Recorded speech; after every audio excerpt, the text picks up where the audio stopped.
مجمع میں مردوں کے ساتھ ساتھ عورتیں بھی بیٹھی ہیں، اور میں بتا دوں آپ کو، بعض دفعہ عالم جو بیٹا بنتا ہے ماں کی برکت سے بنتا ہے۔ ابا تو کہہ دیتا چلو چھوڑو جانے دو، انگلش پڑھو اور فلاں پڑھو، ماں کہتی ہے نہیں میں اس کو حافظ بناؤں۔ اللہ تبارک تعالیٰ ماؤں کے ان جذبات کو قبول فرمائے، اور ہماری مائیں اور بہنیں جو بیٹھی ہوئی ہیں، جو ہماری تقریر سن رہی ہیں، ہم ان سے درخواست کرتے ہیں کہ اسی طرح کی ماں بنے، اسی طرح کی ماں بنے۔ دوستو، بڑے بڑے علماء باپ مر گئے لیکن ماں کی دعاؤں کی وجہ سے وہ بہت بڑے بن گئے۔ آج ہمارے سب سے بڑے محدث بخاری کے مصنف امام بخاری رحمۃ اللہ علیہ بچپن میں یتیم ہو گئے تھے اور نابینا بھی تھے۔ اماں ان کی تہجد گزار تھی، تہجد میں اٹھ کر دعائیں کرتی تھی، اے اللہ میرے بیٹے کو بینا بنا دے، میرے بیٹے کو بینا بنا دے۔ چنانچہ ایک دن رات میں خواب دیکھتی ہیں کہ حضرت ابراہیم علیہ السلام تشریف لائے ہیں اور بتا رہے ہیں کہ اللہ نے تیرے بیٹے کی آنکھ لوٹا دیا، تیرے بیٹے کو بینا بنا دیا۔ بتاؤ، ماں کی دعا سے پھر وہی ماں برابر دعا کرتی رہی، برابر دعا کرتی رہتی۔ علماء نے لکھا ہے امام بخاری کی مقبولیت کا راز 3 چیز ہے، ایک اس کا تقویٰ و طہارت، ایک تقویٰ اور طہارت۔ تقویٰ و طہارت کتنا؟ امام بخاری خود فرماتے ہیں جب سے میں نے حدیث میں پڑھا ہے کہ غیبت حرام ہے، اس دن سے آج تک میں نے غیبت نہیں کی، کبھی غیبت نہیں کی۔ اور دوسرے علم کے لیے محنت اور مجاہدہ، علم کے لیے انہوں نے گھاس کھائے، پتے کھائے، بھوکے رہے ہیں اور لمبے سفر کیے، جنگلات کے سفر کیے، اس کی وجہ سے ان کو اللہ نے مقبول مانا۔ اور تیسری بات، ماں کی دعائیں، ماں کی دعائیں۔ آج ہماری مائیں اور بہنیں اپنے بیٹے کے لیے اگر دعا کرتی ہیں تو یہ دعا کرتی ہیں، اے اللہ یہ جو ہے BA کے امتحان میں پاس ہو جائے، MA کے امتحان میں پاس ہو جائے۔ یہ دعا نہیں کرتی ہیں کہ اے اللہ میرے بیٹے کو حافظ بنا دے، میرے بیٹے کو عالم بنا دے۔ ہم ماں بہنیں جو بیٹھی ہوئی ہیں ان سے درخواست کرتے ہیں کہ آپ اپنے بیٹوں کے لیے دعا کریں کہ اللہ انہیں حافظ عالم بنائے اور حافظ بنائے۔ اور جانتے ہیں جب عالم اور حافظ ہوں گے تو وہ آپ کے لیے بھی سعادت کا سبب بنیں گے، آپ کی مغفرت کا بھی ذریعہ بنیں گے۔ جلال الدین سیوطی رحمۃ اللہ علیہ بڑے عالم ہیں، انہوں نے اپنی کتاب در منصور میں واقعہ لکھا، ایک لڑکا حافظ قرآن تھا، اس کی اماں مر گئی تھی، روزانہ ماں کی قبر پر جا کر قرآن کی تلاوت کرتا، جو بھی توفیق ہوتی تھی، پارہ 2 پارہ کرتا تھا ماں کی قبر پر۔ ایک دن اماں خواب میں آئی اور خواب میں کہنے لگی، بیٹے میری قبر پر آیا کر، تو آتے ہی قرآن نہ پڑھا کر، تھوڑی دیر رک جائے، تھوڑی دیر رک جائے۔ عالم حافظ تیز بہت ہوتے ہیں، کیوں؟ قرآن میں سینے میں ہے، دماغ میں قرآن ہے، سینے میں قرآن ہے، بہت روشن دماغ ہوتے ہیں۔ بیٹا خواب ہی میں ماں سے پوچھتا، اماں ایسا کیوں؟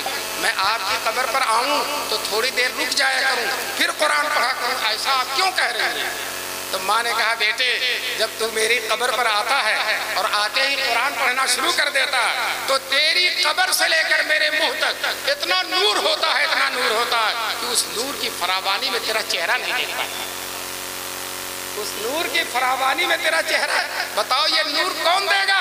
یا حافظ دیں گے یا عالم دیں گے؟ میں سچ کہتا ہوں، میں نے انہی علماء کے بیچ زندگی گزر رہی ہے، میں نے علماء کو دیکھا ہے ہر نماز کے بعد دعا کرتے ہیں، اللہ میرے ابا اور اماں کی مغفرت فرما دے۔ یہ بڑے ہی وفادار ہوتے ہیں، ابا اور اماں کو 1 منٹ نہیں بھولتے ہیں۔ اور جب بقرعید آتی ہے، اماں کے لیے الگ بکرا اور ابا کے لیے الگ بکرا کی قربانی کرتے ہیں۔ جب حج کرنے جاتے ہیں، عرفات میں، منی میں، مزدلفہ میں، غلاف کعبہ پکڑ کر حتیم کے اندر طواف کرتے ہوئے مقام ابراہیم پر، حجر اسود پر یہ دعا کرتے ہیں، اے اللہ میرے ابا اور اماں کی مغفرت فرما۔ ہمیشہ دعا کرتے ہیں، مثال ثواب کرتے ہیں۔ اور اگر آپ نے اپنے بیٹے کو عالم نہیں بنایا، حافظ نہیں بنایا، قرآن پڑھنے والا نہیں بنایا، تو آپ کے لیے وہ کرے گا کیا؟ وہ کرے گا کیا؟ کس چیز کو پڑھ کے بخشے گا جب آپ نے اسے قرآن ہی نہیں سکھایا ہے؟ اس لیے کم سے کم اپنے بچوں کو اتنا تو قرآن سکھا دو کہ وہ پڑھ کے تمہیں بخش سکے، تمہارے لیے ایصال ثواب کر سکے۔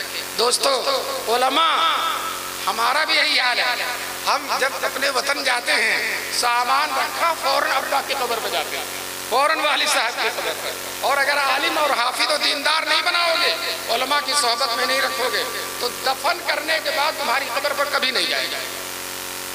کبھی نہیں جائے گا۔ میرے ایک دوست تھے، وہ مجھ سے کہتے تھے میری نماز جنازہ پڑھا دینا، اور اگر نہ رہنا تو کم سے کم ایک دفعہ میری قبر پر آنا۔ مرنے کے بعد 1-1.5 مہینے کے بعد میں گیا، ان کی شہر میں سب سے بڑی دکان تھی، ان کے بڑے بیٹے دکان پہ بیٹھے ہوئے تھے۔ میں نے کہا چلیے ابا کی قبر بتا دیجیے، وعدہ ہے ان کی قبر پہ جانے کا۔ وہ میرے دوست تھے، تو کیا کہتے ہیں، دفن کرنے کے بعد گیا ہی نہیں۔ اب اس کے بعد کئی لوگ مر چکے ہیں، پتہ نہیں ابا کی قبر کون ہے۔ بتاؤ 1 مہینے میں اس ابا کی دکان پہ بیٹھا ہوا ہے، اس ابا کی دکان سجی سجائی دکان سے فائدہ اٹھا رہا، اور ابا کی قبر کو بھول گیا۔ لیکن یہ مولوی یا عالم تمہاری قبر کو انشاءاللہ بھولے گا نہیں۔ اس لیے بہت نفع کا سودا ہے، تم اپنے بچوں کو دیندار بناؤ۔ بہت سے لوگ یہ سوچتے ہیں اگر حافظ بنا دیا اور مرکز العلوم سونگڑا میں داخلہ کرا دیا اور پھر وہ دارالعلوم دیوبند سے فارغ ہو گیا تو 10-12 ہزار تنخواہ پائے گا، اس کی زندگی گزرے گی کیسے؟ اس کی زندگی گزرے گی کیسے؟ میں آپ سے بتا دیتا ہوں، یہ 12,000 تنخواہ پانے والے 2.5 لاکھ تنخواہ پانے والوں سے اچھا کھاتے ہیں، ان سے اچھا کھاتے ہیں۔ کوئی مولوی تنہا نہیں کھاتا، اس کے دسترخوان پر روز 10-5 آدمی رہتے ہیں۔ اور دوستو دیکھو نا، کوئی بھی مدرسے والا اگر جلسہ کرتا ہے، کوئی مدرسے والا اگر جلسہ کرتا ہے تو جتنے لوگ آتے ہیں سب کو کھانا کھلاتا ہے۔ اثر بعد ہی سے میں اعلان سن رہا ہوں، یہاں کھانا تیار ہے، کھا لیجئے کھا لیجئے، بار بار اعلان کرتے ہیں۔ اب میں تم سے کہتا ہوں، کالجوں میں پروگرام ہوتا ہے، کہیں ہوتا، اگر کہیں کھانا کھلایا جاتا تو بتاؤ، اگر کہیں کھانا کھلائے جاتے۔ یہ مدرسے اللہ تعالیٰ نے بڑی برکت دے رکھی ہے۔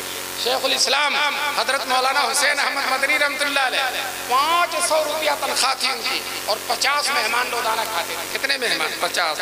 ابھی میں نے محدث کا تذکرہ کیا مولانا نعمت اللہ، وہ خود مجھ سے فرما رہے تھے کہ طالب علمی کے زمانے میں شیخ الاسلام کے دسترخوان پر پتلا سالن اور روٹی کھائی تھی، اور اس کے بعد بادشاہوں کی بھی دعوت کھائی، رئیسوں کی، نوابوں کی، وزیروں کی، لیکن اس مرد قلندر کے دسترخوان پر جو لذت تھی وہ لذت کہیں نہیں ملی، وہ لذت کہیں نہیں ملی۔ دوستو لذت تقویٰ کی ہے، وہ لذت روحانیت کی ہے، وہ لذت علم دین کی ہے، وہ لذت للہیت کی ہے۔ دوستو اس لذت کا تو کوئی لذت مقابلہ کر ہی نہیں سکتا۔ اس لیے اس بات سے بالکل اپنے آپ کو بے پرواہ کر لو، انشاءاللہ کھانے پینے میں کمی نہیں۔ آپ کے 2 بچے ہوں، ایک کو عالم بنا دو اور ایک کو دنیاوی تعلیم بنا دو۔ دیکھو دنیاوی تعلیم دیکھو کس کے چہرے پر رونق زیادہ ہے، دیکھو کس کے چہرے پر رونق زیادہ ہے۔ وہ جو عالم ہے جب وہ آئے گا پورا محلہ اس سے مصافحہ کرے گا، اور جو ڈاکٹر ہے، انجینئر ہے، وہ آئے گا تو جس کی ضرورت ہوگی وہ جائے گا، ورنہ کوئی جانے والا نہیں ہے۔ دوستو عالم دین بنانا آج بھی بڑے نفع کا سودا ہے۔ اللہ تبارک تعالیٰ ہم سب کو، اور جتنے بھی یہاں لوگ شریک ہیں اور جتنے لوگ میری آواز سن رہے ہیں، سب کو اللہ تعالیٰ توفیق دے کہ اپنے بچوں کو عالم حافظ دیندار بنائے۔ بناؤ گے انشاءاللہ؟ اللہ تبارک تعالیٰ اس پروگرام کو ماشاءاللہ آپ حضرات جو لوگ بیٹھے ہیں تو ایسے ہیں جیسے زمین پہ چپک گئے ہیں، اور جو لوگ کھڑے ہیں تو جیسے شیشہ پلائی ہوئی دیوار، وہ وہی کھڑے ہیں جم کر، اور ماشاءاللہ یہ مقبولیت کی دلیل ہے۔ اللہ تعالیٰ آپ حضرات کے غور سے سننے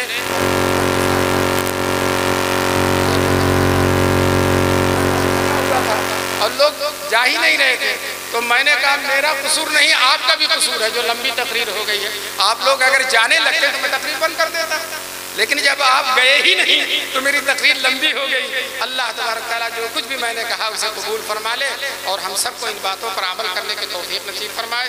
یہ جو 6 بچے ہوئے ہیں حافظ عالم، میں ان کو دل کی گہرائیوں سے مبارکبادی دیتا ہوں، اور جس مدرسے نے ان کو سنوارا ہے، حضور کا وارث بنایا ہے، انما العلماء ورثۃ الانبیاء کا مصداق بنایا ہے، اللہ اس مدرسے کو دن دوگنی اور رات چوگنی ترقیات سے نوازے۔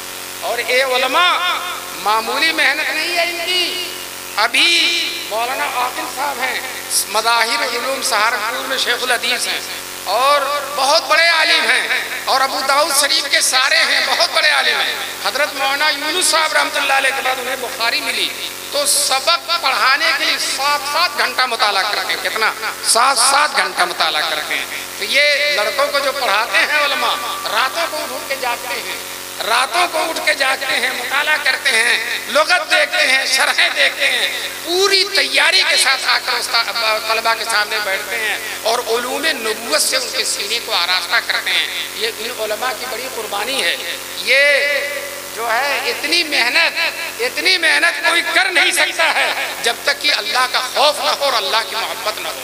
یہ تنخواہ کی بنیاد پر محبت نہیں، ایک دن کی محنت کی بھی تنخواہ ان کی مدرسہ نہیں دے سکتا، ایک دن کی محنت کی۔ لیکن ماشاءاللہ تنخواہ سے بے پرواہ ہو کر آج کل بہت سے مدرسوں میں تنخواہ نہیں مل رہی ہے، کئی مہینے کی رکی ہوئی ہے، لیکن پھر بھی استاد اتنی ہی محنت سے پڑھاتا جتنا پہلے پڑھاتا، اس کے پڑھانے میں کوئی کمی نہیں ہے۔ پتا چلا کہ اس کی خدمت کا دار و مدار تنخواہ نہیں ہے، اس کی خدمت کا دار و مدار اللہ کی خوشنودی ہے، اللہ کی رضا ہے۔ اللہ تبارک تعالیٰ ان علماء کے سایوں کو دیر تک ہمارے سروں پر باقی رکھے اور ہم سب کو ان علماء کی قدر کرنے کی توفیق نصیب فرمائے۔ وآخر دعوانا ان الحمدللہ رب العالمین۔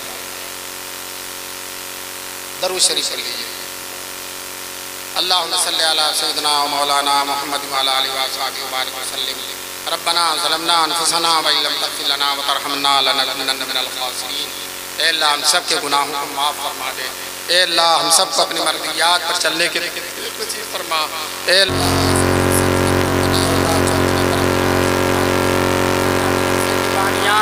اور مدرسے کے کارکنان جو دنیا سے جا چکے ہیں، خاص طور سے مولانا اسماعیل صاحب رحمۃ اللہ علیہ، مولانا سراج الساجدین، اور ابھی جلد بہت سے علماء وفات پائے ہیں، اے اللہ ان سب کی قبروں کو نور سے بھر دے، اے اللہ ان سب کے لیے اس مدرسے کو صدقہ جاریہ بنا دے، اے اللہ ان کی روحوں کو، ان کی قبروں کو، اے اللہ اس مدرسے کی خدمت کی برکت سے، انوار سے، تجلیات سے، اپنی رحمتوں سے بھر دے، اے اللہ پوری امت کی طرف سے، پوری قوم کی طرف سے، پورے علاقے کی طرف سے ان کو بہترین بدلہ نصیب فرما۔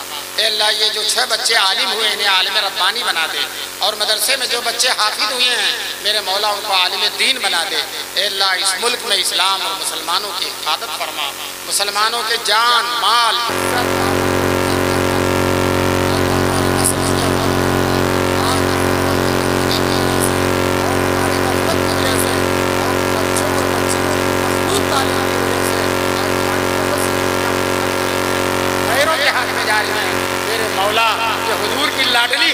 حضور کی پیاری ہیں، ان کے ہاتھ سے حضور کا دامن چھوٹ رہا ہے۔ میرے مولا یہ ہماری بہت بڑی محرومی ہے، اے اللہ ہماری نسلوں کو دین پر باقی رکھ، انہیں ارتداد کی لہر سے بچا اور انہیں مرتد ہونے سے بچا، اور دین پر انہیں جمنے کی توفیق نصیب فرما۔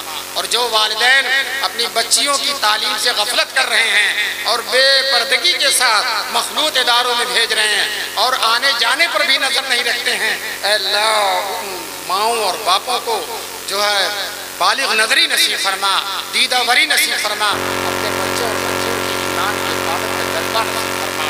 اے اللہ اس ملک میں جتنے مدرسے ہیں، مکتب ہیں، سب کو قبول فرما لے، سب کی خدمات کو قبول فرما لے، اور قیامت تک ان مکتبوں اور مدرسوں کو باقی رکھ۔ اے اللہ خاص طور سے دارالعلوم دیوبند، مظاہر العلوم سہارنپور، ندوۃ العلماء، اور ملک میں چپے چپے میں جو پھیلے ہوئے مدارس ہیں، اور اڑیسہ کے گاؤں گاؤں میں جو مدارس ہیں، اللہ سارے مدارس کی حفاظت فرما، سب کی نصرت کا سایہ فرما، اللہ سب کی مشکلات کو دور فرما دے، اور مالی اور دیگر پریشانیاں ہیں اللہ ان ساری پریشانیوں کو دور فرما دے۔